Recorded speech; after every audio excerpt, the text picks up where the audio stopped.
Hello guys, welcome back to our channel. It's me Shivani. നമ്മൾ ഇന്ന് പോകുന്നത് തകഴി ശിവശങ്കരൻ പിള്ളയുടെ സ്മാരകത്തിലേക്കാണ്. അവിടെ അദ്ദേഹത്തിൻ്റെ പുരസ്കാരങ്ങളും അവാർഡുകളും എല്ലാം ഉണ്ട്. അപ്പം നമുക്കിനി അതൊന്ന് കണ്ടാലോ.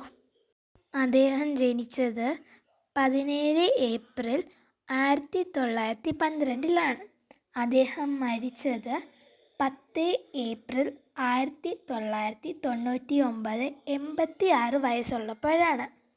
അദ്ദേഹത്തിൻ്റെ മാതാപിതാക്കൾ പൊയ്പള്ളിക്കളത്തിൽ ശങ്കരക്കുറുപ്പ്, അമ്മ അരിപ്പുറത്തു വീട്ടിൽ പാർവതി അമ്മ, ഭാര്യ കമലാക്ഷി അമ്മ എന്നായിരുന്നു.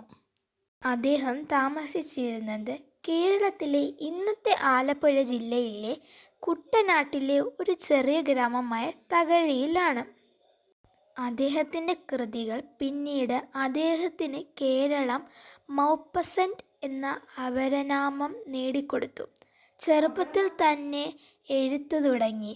സ്കൂൾ പഠനകാലത്ത് കൈനിക്കര കുമാരപിള്ളയുമായും തിരുവനന്തപുരത്ത് കേസരി ബാലകൃഷ്ണ പിള്ളയുമായും അദ്ദേഹം സഹകരിച്ചു. ചെമ്മീൻ എന്ന പ്രണയകാവ്യത്തിന് 1957 സാഹിത്യ അക്കാദമി അവാർഡ് അദ്ദേഹത്തിന് ലഭിച്ചു. 1965 കേരള സാഹിത്യ അക്കാദമി അവരുടെ നോവലുകൾക്കുള്ള വാർഷിക പുരസ്കാരത്തിന് ഏണിപ്പാടികളെ തിരഞ്ഞെടുത്തു. കയർ എന്ന അദ്ദേഹത്തിൻ്റെ നോവലിൽ 1984 വയലാർ അവാർഡിന് തിരഞ്ഞെടുക്കപ്പെട്ടു. 1984 അദ്ദേഹത്തിന് ഏറ്റവും ഉയർന്ന ഇന്ത്യൻ സാഹിത്യ പുരസ്കാരമായ ജ്ഞാനപീഠം ലഭിച്ചു.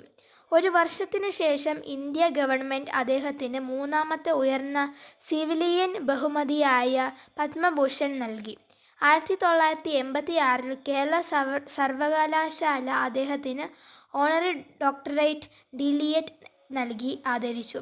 1989 സാഹിത്യ അക്കാദമി അദ്ദേഹത്തിനെ വിശിഷ്ട വ്യക്തിയായി തിരഞ്ഞെടുത്തു. അപ്പോഴേക്കും അദ്ദേഹം കേരള സാഹിത്യ അക്കാദമിയുടെ വിശിഷ്ട സഹപ്രവർത്തകനായിരുന്നു. മലയാള സാഹിത്യത്തിലെ ഒരു ഇന്ത്യൻ നോവലിസ്റ്റും ചെറുകഥാകൃത്തുമാണ്. അടിച്ചമർത്തപ്പെട്ട വിഭാഗങ്ങളും ജീവിതത്തെ കേന്ദ്രീകരിച്ച 30-ലധികം നോവലുകളും 600-ലധികം ചെറുകഥകളും അദ്ദേഹം എഴുതി. കയർ, ചെമ്മീൻ തുടങ്ങിയ കൃതികൾക്ക് പേരുകേട്ട മൂന്നാമത്തെ പരമോന്നത ഇന്ത്യൻ സിവിലിയൻ ബഹുമതിയായി പത്മഭൂഷൺ നേടിയെടുത്തിട്ടുണ്ട്. അപ്പോൾ ഞങ്ങളുടെ ഈ ഒരു കുഞ്ഞു വീഡിയോ എല്ലാവർക്കും ഇഷ്ടപ്പെട്ടെന്ന് ഞങ്ങൾ വിചാരിക്കുന്നു. അപ്പോൾ ഇനി ഇതുപോലത്തെ പുതിയ പുതിയ വീഡിയോകളുമായി ഞങ്ങൾ വീണ്ടും വരാം. എല്ലാവരും ലൈക്ക് ചെയ്യുക, ഷെയർ ചെയ്യുക, കമൻറ്റ് ചെയ്യുക. അപ്പോൾ എല്ലാവർക്കും താങ്ക്സ് ഫോർ വാച്ചിങ്.